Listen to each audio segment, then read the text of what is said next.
दोस्तों कहानी शुरू होती है और हम गंडास कुमार को देखते हैं जो अपनी जिंदगी से बहुत दुखी था क्योंकि वो जिस कंपनी में काम करता था उसका बॉस गुलाबी गेंडुल उसे गधे की तरह काम करवाता था। यहाँ तक कि गंडास कुमार अगर काम पर आने में 2 मिनट भी लेट हो जाता तो गुलाबी गेंडुल उसकी कहकर ले लेता। अब ऐसे ही एक दिन कंपनी की मीटिंग के दौरान गुलाबी गेंडुल सबसे कहता है कि अब समय आ चुका है कंपनी के वाइस प्रेसिडेंट का नाम अनाउंस करने का, जो सुनकर गंडास कुमार को लगता है कि ये उसका ही नाम लेगा क्योंकि वो पिछले 6 सालों से अपनी गाइंड इसी पोस्ट के लिए घिसवा रहा था। लेकिन तभी गुलाबी गेंडुल कहता है कि इस कंपनी में कोई ऐसा है ही नहीं जो मेरे जितना काबिल हो, इसीलिए कंपनी का वाइस प्रेसिडेंट मैं खुद को चुनता हूँ। जो सुनकर गंडास कुमार को गुस्सा आ जाता है और वो कहता है कि प्रेसिडेंट के लिए तो मुझे चुना जाना था, तुमने ये सही नहीं किया। यहाँ तक कि पिछले महीने तुमने मुझसे इतना ओवर टाइम करवाया कि मैं अपनी दादी के अंतिम संस्कार में भी नहीं जा पाया। जो सुनकर गुलाबी गेंडुल हंसने लगता है और कहता है कि भिसड़ी के चुपचाप अपना काम कर, मैं तुझे काम से निकाल नहीं रहा, यही तेरे लिए प्रमोशन है और अगर तू ये कंपनी छोड़कर गया तो मैं तेरे रिकमेंडेशन लेटर की ऐसी गींड मारूंगा कि तुझे कहीं और जॉब भी नहीं मिल पाएगी। इसलिए मेरी बात ध्यान से सुन गंडवे, मैं तेरा बॉस हूँ और तू मेरा नौकर है और तेरी इतनी औकात नहीं है कि तू मेरे आगे बोल सके, तो जा अपना काम कर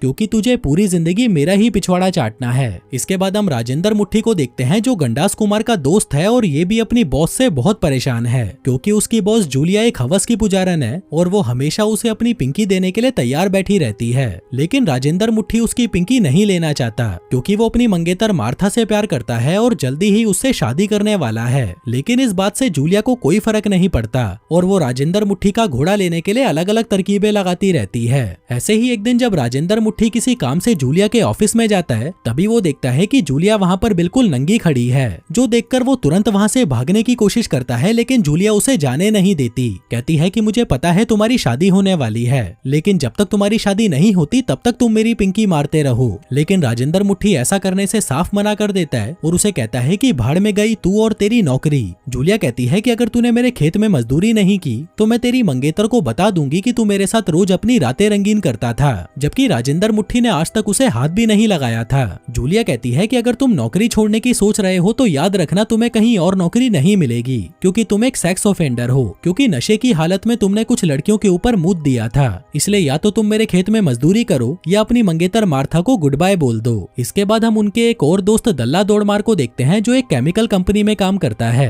यहाँ पर उसकी उसके बॉस के साथ खूब बनती है और वो दोनों बहुत अच्छे दोस्त हैं। हम देखते हैं कि दल्ला दौड़मार यहाँ पर काम करके बहुत खुश था क्योंकि उसके बॉस दिल के दौरे ने उससे वादा किया था कि उसके बाद कंपनी का बॉस वो ही बनेगा। लेकिन फिर एक दिन अचानक हार्ट अटैक आने से दिल का दौरा निकल लेता है, जिसके मरने के बाद कंपनी का नया बॉस बनता है दिल के दौरे का बेटा बॉबी बुंडबाज, जो हमेशा नशे में धुत रहता था और चूतियों वाली हरकतें करता रहता था। जिसमें एक दिन वो दल्ला दौड़मार से कहता है कि तुम्हें बाहर वो लंगड़ा दिखाई दे रहा है, जाओ जाकर उसे काम से निकाल दो, नहीं तो मैं तुम्हें काम से निकाल दूंगा। जिस पर दल्ला दौड़मार जब उस आदमी को काम से निकालने जाता है तभी बॉबी बुंडबाज वहाँ पर आकर कहता है कि दल्ला दौड़मार को अपाहिजों पर बिल्कुल तरस नहीं आता, देखो ये इस बेचारे अपाहिज को काम से निकाल रहा है। जो सुनकर सभी लोग उसकी तरफ गुस्से से देखने लगते हैं कि ये साला तो बहुत ही नीच आदमी है, जो देखकर हमें पता चलता है कि बॉबी बुंडबाज दल्ला दौड़मार से नफरत करता है। अब ऐसे ही एक दिन वो तीनों दोस्त एक बार में बैठे होते हैं जहाँ वो तीनों ही अपने बॉस से बहुत ज्यादा परेशान थे, इसलिए वो उनको मारने का प्लान बनाते हैं क्योंकि उनसे अब और सहा नहीं जा रहा था। इसी दौरान वहाँ पर उनका एक दोस्त चिरांडू आता है जो कभी एक बहुत बड़ी कंपनी का मैनेजर था, लेकिन उस कंपनी के बंद होने के बाद चिरांडू को कहीं काम नहीं मिला, जिस वजह से हालात ऐसे हो गए कि चिरांडू को मर्दों की हाथ गाड़ी चलाकर गुजारा करना पड़ रहा है।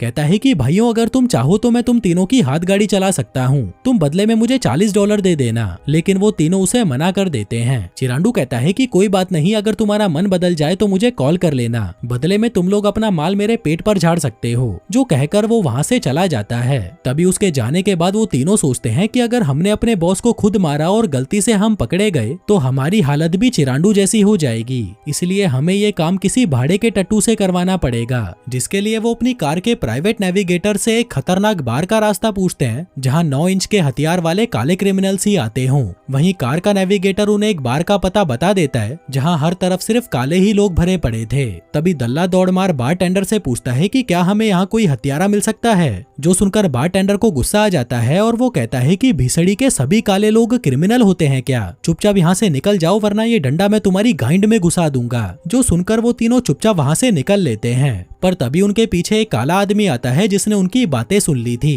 कहता है कि मेरा नाम है माफेकू जोनस और मैं तुम्हारा काम कर सकता हूँ। वो पूछते हैं कि वो सब छोड़ और ये बता कि तेरा नाम माफेकू कैसे पड़ा। वो बताता है कि बचपन में जब मेरी माँ सो रही थी तब मैंने पीछे से जाकर अपनी माँ के पर्स में से सारे पैसे निकाल लिए, लेकिन लोगों को मेरी इस बात पर यकीन नहीं हुआ और उन्हें लगा कि मैं फेंक रहा हूँ, इसलिए उन्होंने मेरा नाम माफेकू रख दिया। दल्ला दौड़मार कहता है कि इससे अच्छा तो तू अपना नाम चोर ही रख लेता। जिसके बाद वो उससे मुद्दे की बात करते हैं कि वो सभी अपने अपने बॉस से परेशान हैं और उन्हें जान से मारना चाहते हैं। माफेकू पूछता है रोकड़ा लाए हो क्या? गंडास कुमार कहता है कि रोकड़ा है, तुम बताओ तुम्हें कितना चाहिए? माफेकू कहता है $30,000। राजेंद्र मुट्ठी कहता है कि अगर तुम 2 को मार दो तो क्या हमें तीसरा फ्री मिल सकता है? माफेकू कहता है कि भीसड़ी वालों ये कोई सब्जी मंडी नहीं है, 30,000 मतलब 30,000। दल्ला दौड़मार कहता है कि इतने पैसे तो नहीं है हमारे पास। माफेकू कहता है कि ठीक है, कल $5,000 ले आना, तुम्हारा काम हो जाएगा। जिसके बाद वो तीनों घर जाकर एटीएम से पैसे निकालते हैं और अगले दिन वापस माफेकू के पास पहुंच जाते हैं, जहां वो उसे पैसे देते हुए पूछते हैं कि तुम हमारा काम कब तक कर दोगे? माफेकू कहता है कि देखो मैं अभी अभी जेल से बाहर आया हूँ और पुलिस वालों की मुझ पर नजर है, अगर मैंने कोई भी कांड किया तो वो लोग मुझे फिर से उठाकर अंदर कर देंगे, इसलिए मैं तुम लोगों का मर्डर एडवाइजर बनूंगा और तुम्हें सिखाऊंगा कि खून कैसे करना है। जो सुनकर वो तीनों निराश हो जाते हैं और कहते हैं कि नहीं, हमें तुमसे अपना काम नहीं कराना, लाओ हमारे पैसे वापस दो।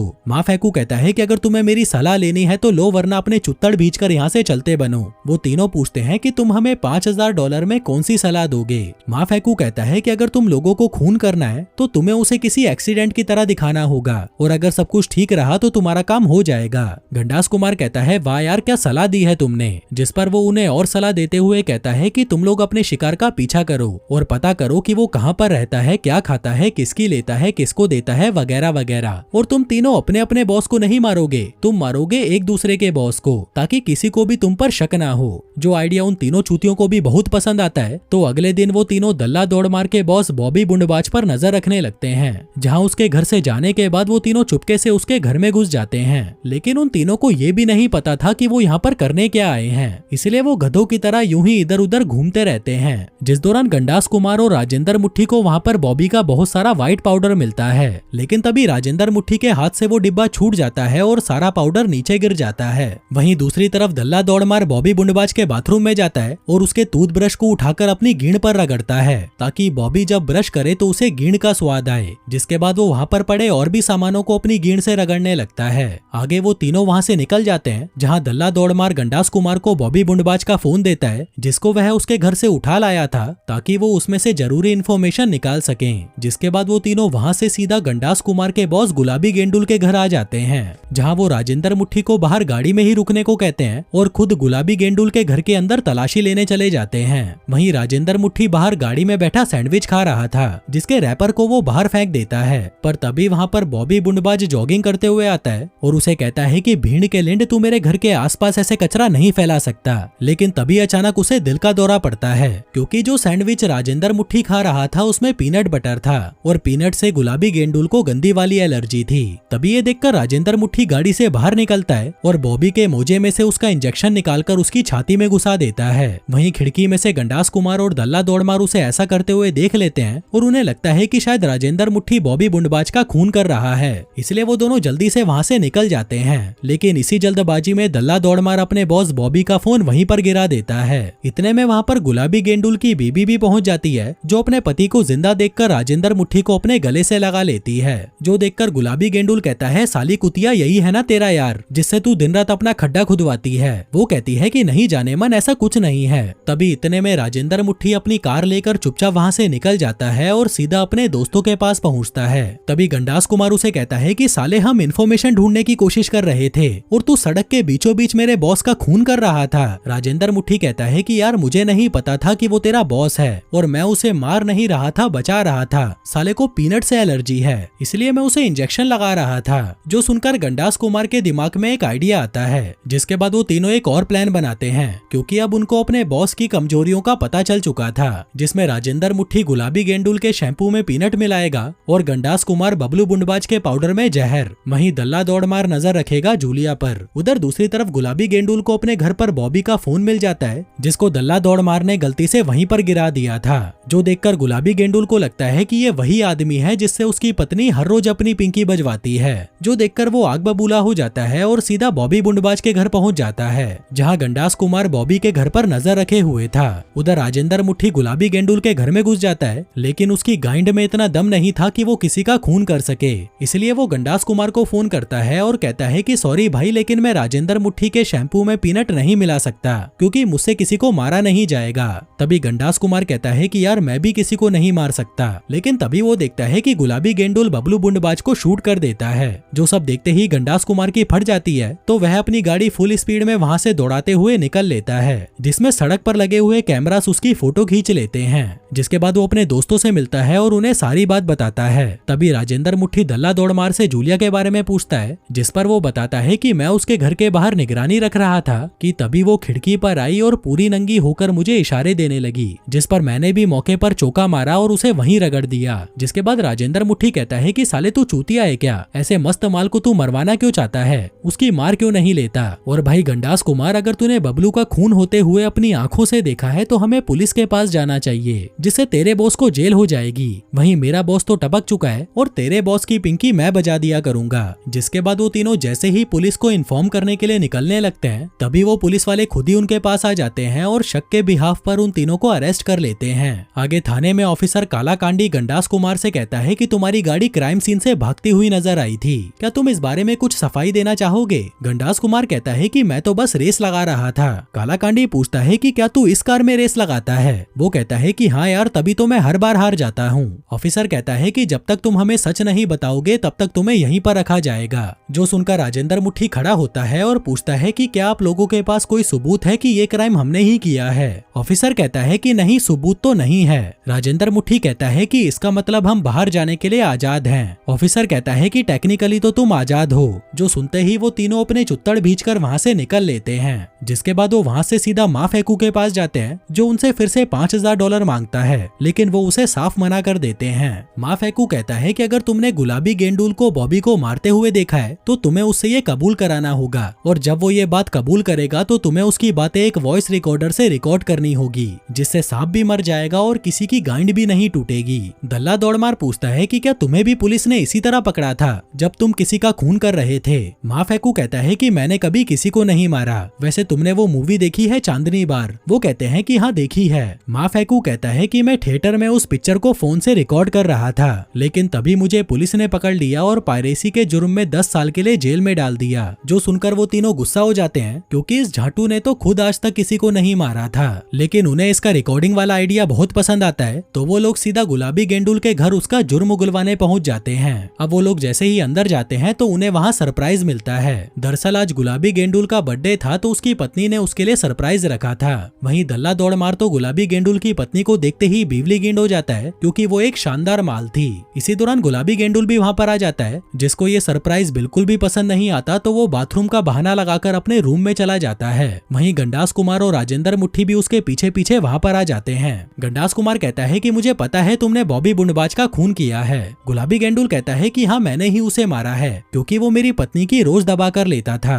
और तुम्हें क्या लगता है तुम मुझे ब्लैकमेल करोगे? मेरी बात ध्यान से सुनो गंडवो, तुम मेरा कुछ नहीं उखाड़ सकते। अब क्योंकि उसने अपना जुर्म कबूल कर लिया था तो वो दोनों बहुत खुश हो जाते हैं, लेकिन तभी उनको याद आता है कि उनके पास तो रिकॉर्डर है ही नहीं, और जिसके पास रिकॉर्डर था मतलब दल्ला दौड़मार, वो वहाँ से गायब था। जिसको जब वो पूरे घर में ढूंढते हैं तो वो साला निकलता है बाथरूम में से, जो गुलाबी गेंडुल की पत्नी की दबाकर मार के आया था। जिसके बाद वो तीनों वहाँ से निकल जाते हैं और दल्ला दौड़मार के घर पर जाने लगते हैं। लेकिन तभी वो वहाँ पर पुलिस को देखते हैं, जिसे बॉबी बुंडबाज के घर में से उनका डीएनए मिल चुका था, जो उन्हें मिला था बॉबी के टूथब्रश से, क्योंकि दल्ला दौड़मार ने उस ब्रश से अपना पिछवाड़ा रगड़ा था। जो देखकर उन तीनों की भयंकर वाली फट जाती है और वो सोचते हैं कि अब तो हमारी लग गई, इसलिए वो शहर को छोड़कर जाने का प्लान बनाने लगते हैं। इसी दौरान राजेंद्र मुट्ठी को उसकी बॉस जूलिया का फोन आता है, जो बाथरूम में नंगी लेटी थी और अपनी पिंकी की खुजली मिटाने के लिए तड़पी जा रही थी। कहती है कि आज तुमने मेरी पिंकी मारने का वादा किया था। राजेंद्र मुट्ठी कहता है कि मेरी जान बस थोड़ा सा इंतजार कर, मैं जल्दी ही तेरी मारने आऊंगा। वो कहती है कि ठीक है, फिर मुझे ये बता कि तू मेरी कैसे मारेगा। वो कहता है कि पहले मैं तुम्हारी लिपट लिपट कर लूंगा और फिर अपना गन्ना तुम्हारे मुंह में डालकर उसका सारा रस निकाल दूंगा। वो पूछती है कि इसके अलावा और क्या करोगे। राजेंद्र मुट्ठी कहता है कि फिर मैं तुम्हें उल्टा करूंगा और तुम्हारे छोटे छेद में अपनी ड्रिल मशीन डालकर उसे गहरा कर दूंगा। जूलिया पूछती है अच्छा और क्या करोगे। वो कहता है कि फिर मैं अपनी प्यार की पिचकारी तुम्हारी चूचियों पर मारूंगा और फिर तुम्हारे दूसरे छेद में अपनी ड्रिल मशीन घुसा दूंगा। जो सुनकर जूलिया मदहोश हो जाती है और कहती है कि मैं फ्राइडे को तुम्हारा इंतजार करूंगी। लेकिन तभी गुलाबी गेंडुल अपनी गाड़ी से उनकी गाड़ी गाड़ी को टक्कर मारने लगता है क्योंकि दल्ला दौड़मार उसकी पत्नी को बजाकर जो आया था, इसलिए अब वो इन तीनों को मारना चाहता था। इसी दौरान उनकी कार का पर्सनल नेविगेटर उनकी लोकेशन पुलिस वालों को भेज देता है और कार का इंजन बंद कर देता है। तभी गुलाबी गेंडुल उनके पास आता है और उन्हें कार से बाहर निकलने को कहता है। वो बताता है कि मैं पुलिस वालों को फोन करके उन्हें बता दूंगा कि तुम तीनों ने ही बॉबी को मारा है, और जब तुम्हें पता चला कि मुझे भी इस बारे में पता है तो तुमने मुझे भी मारने की कोशिश की। वो कहते हैं कि नहीं, ये सब झूठ है। गुलाबी गेंडुल पूछता है तो तुम्हारे पास इस बात का क्या सबूत है कि मैंने बॉबी को मारा है, जबकि गोली तो मेरे पैर पर लगी है। जो कहकर वो अपनी गन से खुद के पैर पर गोली मार लेता है और उस गन को राजेंद्र मुट्ठी को दे देता है। इसी बीच पुलिस वाले भी वहाँ पर पहुँच जाते हैं और राजेंद्र मुट्ठी के हाथ में बंदूक देखकर उन तीनों को अरेस्ट कर लेते हैं। पर तभी दल्ला दौड़मार कहता है कि मेरे पास इसकी रिकॉर्डिंग है, जिससे सबको पता चल जाएगा कि गुलाबी गेंडुल ही गुनहगार है। अब कालिया उस रिकॉर्डिंग को चलाता है जिसमें उन्हें गुलाबी गेंडुल की बीबी और दल्ला दौड़मार की मजदूरी वाली आवाजों के अलावा और कुछ नहीं मिलता। जिसके बाद पुलिस वाले उन तीनों को ले जाने लगते हैं, पर तभी कार का नेविगेशन सिस्टम बताता है कि हम सेफ्टी पर्पस के लिए सारी बातों को रिकॉर्ड कर लेते हैं। जिसके बाद वो उनको गुलाबी गेंडुल की रिकॉर्डिंग सुनाने लगता है जिसमें वो अपना जुर्म खुद कबूल कर रहा था, जिसको सुनकर ये साफ हो जाता है कि गुलाबी गेंडुल ने ही बॉबी को मारा और खुद अपने पैर पर गोली मारकर उन तीनों को फंसाने की कोशिश की। जो सुनकर पुलिस वाले उन तीनों को छोड़ देते हैं और गुलाबी गेंडुल को अरेस्ट कर लेते हैं। तभी सीन शिफ्ट होता है और कुछ दिनों बाद हम देखते हैं कि गंडास कुमार का प्रमोशन हो चुका है और वो कंपनी का नया वाइस प्रेसिडेंट बन चुका है। उधर दल्ला दौड़मार बॉबी के मरने के बाद कंपनी का मालिक बन चुका है। आखिर में राजेंद्र मुट्ठी की बॉस जूलिया अभी भी उससे अपनी पिलवाना चाहती है, जिस पर राजेंद्र मुट्ठी कहता है कि क्या तुम मुझे इस पेशेंट के साथ करके दिखाओगी कि तुम मेरे साथ कैसे कैसे करोगी। जो सुनकर वो उस पेशेंट की पैंट उतारती है और उसके घोड़े को पुचकारने लगती है, लेकिन तभी वो पेशेंट होश में आ जाता है जो कि उसी का दोस्त चिरांडू था। वहीं खिड़की के बाहर हम माँ फेकू को देखते हैं जो अपने कैमरे से ये सब रिकॉर्ड कर रहा था। तभी राजेंद्र मुट्ठी उसे कहता है कि अब सुन कुतिया, अगर अगली बार तूने मेरे साथ कोई भी गंदी हरकत की तो मैं तेरा ये वीडियो वायरल कर दूंगा। और हाँ, मैं अपनी मंगेतर मार्था के साथ 2 हफ्तों की छुट्टी पर जा रहा हूँ, जिसका सारा खर्चा तू देगी। जिसके साथ ही उन तीनों दोस्तों को अपने अपने बॉस से छुटकारा मिल जाता है और ये कहानी यहीं पर खत्म हो जाती है। धन्यवाद।